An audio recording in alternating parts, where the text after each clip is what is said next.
ನಮಸ್ಕಾರ, ನಾನು ವಿದ್ಯಾ ಗಣೇಶ. ಇವತ್ತು ನಾನು ಒಂದು ಹಳೆ ರೆಸಿಪಿಯೊಂದಿಗೆ ನಿಮ್ಮ ಮುಂದೆ ಬಂದಿದ್ದೇನೆ. ಅದು ಯಾವುದು ಅಂತ ಕೇಳ್ತೀರಾ? ಅದುವೇ ಉಂಡ್ಲಕಾಳು ರೆಸಿಪಿ. ಹಲಸಿನಕಾಯಿ ತುಂಬ ಸಿಗುವ ಸಮಯದಲ್ಲಿ ಅದನ್ನು ಉಪ್ಪಿನಲ್ಲಿ ಹಾಕಿ ಇಟ್ಕೊಂಡ್ರೆ ಹಲಸಿನಕಾಯಿ ಸೀಸನ್ ಮುಗ್ದ ನಂತರ ಅದರಿಂದ ಬೇರೆ ಬೇರೆ ಖಾದ್ಯಗಳನ್ನು ಮಾಡಲಿಕ್ಕಾಗ್ತದೆ. ಅದರಲ್ಲಿ ಒಂದು ಈ ಉಂಡ್ಲಕಾಳು ರೆಸಿಪಿ.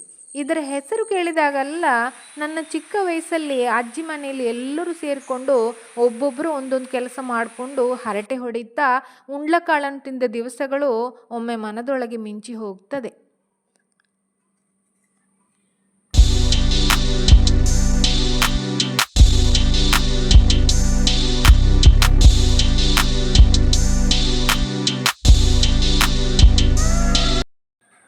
ಈ ಉಂಡ್ಲಕಾಳು ರೆಸಿಪಿ ಮಾಡುವ ವಿಧಾನವನ್ನು ಹೇಳ್ತೇನೆ. ಮೊದಲಿಗೆ ಉಪ್ಪು ಸೊಳೆಯನ್ನು ಚೆನ್ನಾಗಿ ನೀರಿನಲ್ಲಿ ತುಂಬ ಸಲ ತೊಳೆದು ಉಪ್ಪು ಬಿಡಿಸಿ ಇಡಬೇಕು. ಮತ್ತು ಒಂದು ಬಟ್ಟೆಯನ್ನು ತಕ್ಕೊಂಡು ಅದರಲ್ಲಿ ಸ್ವಲ್ಪ ಸ್ವಲ್ಪ ಸೊಳೆಯನ್ನು ಹಾಕಿ ಚೆನ್ನಾಗಿ ಹಿಂಡಿ ಅದರಲ್ಲಿರುವ ನೀರಿನಂಶ ಎಲ್ಲ ತೆಗಿಬೇಕು. ಮತ್ತು ಈ ಸೊಳೆಯನ್ನು ಕಡೆದು ತಂದು ಅದರೊಟ್ಟಿಗೆ ಅಕ್ಕಿ ಹುಡಿ ಅಥವಾ ಅಕ್ಕಿ ನೆನೆ ಹಾಕಿ ಕಡೆದು ಕೂಡ ಮಿಶ್ರ ಮಾಡಬಹುದು.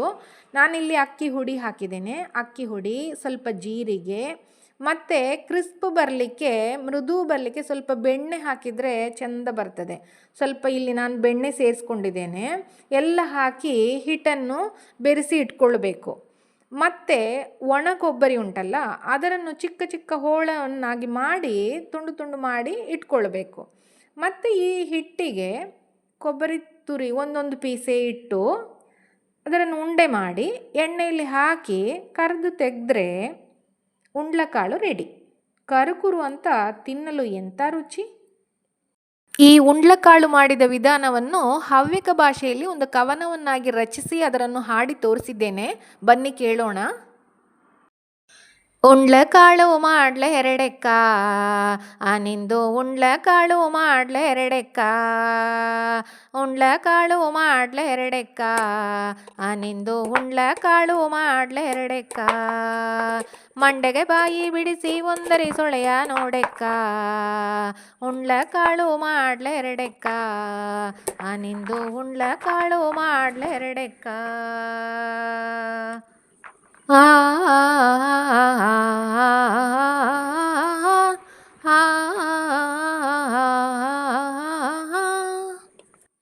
ಗಿಜಿ ಗಿಜಿ ಹುಳಂಗ ಮಿಜುಳುದು ಕಾಂಬಗ ಮುಜುಗರ ಔತಕ್ಕ, ಗಿಜಿ ಗಿಜಿ ಹುಳಂಗ ಮಿಜುಳುದು ಕಾಂಬಗ ಮುಜುಗರ ಔತಕ್ಕ, ಉಂಡ್ಲಕಾಳು ಮಾಡ್ಲೆ ಎರಡೆಕ್ಕ, ನಿಂದು ಉಂಡ್ಲಕಾಳು ಮಾಡ್ಲೆ ಎರಡೆಕ್ಕ.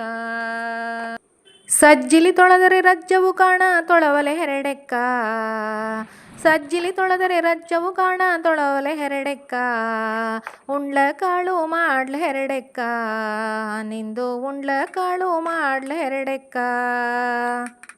ದಂಬೆ ನೀರಿಲಿ ಒಡ್ಡಿ ತೊಳೆದು ಉಪ್ಪು ಬಿಡಿಸೆಕ್ಕ, ದಂಬೆ ನೀರಿಲಿ ಒಡ್ಡಿ ತೊಳೆದು ಉಪ್ಪು ಬಿಡಿಸೆಕ್ಕ, ಉಂಡ್ಲಕಾಳು ಮಾಡ್ಲೆ ಎರಡೆಕ್ಕ, ನಿಂದು ಉಂಡ್ಲಕಾಳು ಮಾಡ್ಲೆ ಎರಡೆಕ್ಕ. ತುಂಬ ಸರ್ತಿ ಅಲ್ಬಿ ಹಾಕಿ ನೀರಿನ ಹಿಂಡೆಕ್ಕ, ತುಂಬ ಸರ್ತಿ ಅಲ್ಬಿ ಹಾಕಿ ನೀರಿನ ಹಿಂಡೆಕ್ಕ, ಉಂಡ್ಲಕಾಳು ಮಾಡ್ಲೆ ಎರಡೆಕ್ಕ, ನಿಂದು ಉಂಡ್ಲಕಾಳು ಮಾಡ್ಲೆ ಎರಡೆಕ್ಕ. ಗಡಗಡ ಕಲ್ಲಿ ದಡಬಡ ಮಾಡಿ ಕಡದು ತೆಗೆಯಕ್ಕ, ಗಡಗಡ ಕಲ್ಲಲ್ಲಿ ದಡಬಡ ಮಾಡಿ ಕಡದು ತೆಗೆಯಕ್ಕ, ಉಂಡ್ಲಕಾಳು ಮಾಡ್ಲೆ ಎರಡೆಕ್ಕ, ನಿಂದು ಉಂಡ್ಲಕಾಳು ಮಾಡ್ಲೆ ಎರಡೆಕ್ಕ. ನಡೂಕ ಮಡುಗುಲೆ ಕಾಯಿ ಹೋಳು ಬಡಬಡ ಕೊಚ್ಚೆಕ್ಕ, ನಡೂಕ ಮಡುಗುಲೆ ಕಾಯಿ ಹೋಳು ಬಡಬಡ ಕೊಚ್ಚೆಕ್ಕ, ಉಂಡ್ಲಕಾಳು ಮಾಡ್ಲೆ ಎರಡೆಕ್ಕ, ನಿಂದು ಉಂಡ್ಲಕಾಳು ಮಾಡ್ಲೆ ಎರಡೆಕ್ಕ. ಉಂಡೆ ಮಾಡಿ ಬೊಡುದೆ ಹೋತು ಇನ್ನೂ ಕೂರೆಕ್ಕ, ಉಂಡೆ ಮಾಡಿ ಬೊಡುದೆ ಹೋತು ಇನ್ನೂ ಕೂರೆಕ್ಕ, ಉಂಡ್ಲಕಾಳು ಮಾಡ್ಲೆ ಎರಡೆಕ್ಕ, ನಿಂದು ಉಂಡ್ಲಕಾಳು ಮಾಡ್ಲೆ ಎರಡೆಕ್ಕ. ಗಂಟೆ ಕಟ್ಲೆ ಬೇಷಲೆ ಇತ್ತು ಸೊಂಟ ಹೋತಕ್ಕ, ಗಂಟೆ ಕಟ್ಲೆ ಬೇಷಲೆ ಇತ್ತು ಸೊಂಟ ಹೋತಕ್ಕ, ಉಂಡ್ಲಕಾಳು ಮಾಡ್ಲೆ ಎರಡೆಕ್ಕ, ನಿಂದು ಉಂಡ್ಲಕಾಳು ಮಾಡ್ಲೆ ಎರಡೆಕ್ಕ. ಗುರುಟೆಟೆ ಕೆಲಸ ಬೇಡ ಹೇಳಿ ಹೆರಟೋರೆಲ್ಲ ಬಪ್ಪದು ಕಾಣ್ತಕ್ಕ, ಗುರುಟಟೆ ಕೆಲಸ ಬೇಡ ಹೇಳಿ ಹೆರಟೋರೆಲ್ಲ ಬಪ್ಪದು ಕಾಣ್ತಕ್ಕ. ಉಂಡ್ಲ ಕಾಳು ಮಾಡ್ಲ ಹೆರಡೆಕ್ಕ, ನಿಂದು ಉಂಡ್ಲ ಕಾಳು ಮಾಡ್ಲ ಹೆರಡೆಕ್ಕ. ಕರುಕುರು ಹೇಳಿ ತಿಂದು ಗುಂಡು ಗಳಿಗೆಲಿ ಮುಗುತ್ತಕ್ಕ, ಕರುಕುರು ಹೇಳಿ ತಿಂದು ಗುಂಡು ಗಳಿಗೆಲಿ ಮುಗುತ್ತಕ್ಕ. ಉಂಡ್ಲ ಕಾಳು ಮಾಡ್ಲ ಹೆರಡೆಕ್ಕ, ನಿಂದು ಉಂಡ್ಲ ಕಾಳು ಮಾಡ್ಲ ಹೆರಡೆಕ್ಕ. ಆ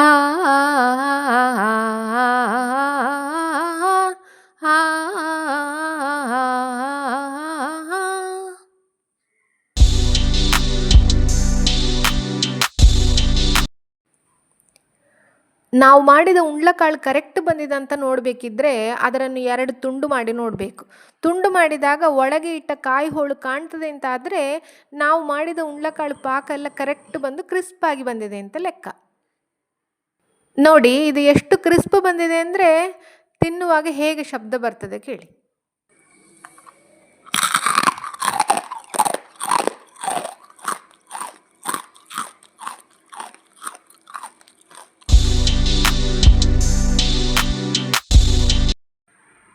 ಈ ವಿಡಿಯೋವನ್ನು ನೋಡಿದ ನಿಮ್ಮೆಲ್ಲರಲ್ಲಿಯೂ ಲೈಕ್ ಮಾಡಿ, ಶೇರ್ ಮಾಡಿ, ಸಬ್ಸ್ಕ್ರೈಬ್ ಮಾಡಲು ಮರಿಬೇಡಿ ಎಂದು ಹೇಳುತ್ತಾ ಧನ್ಯವಾದಗಳು.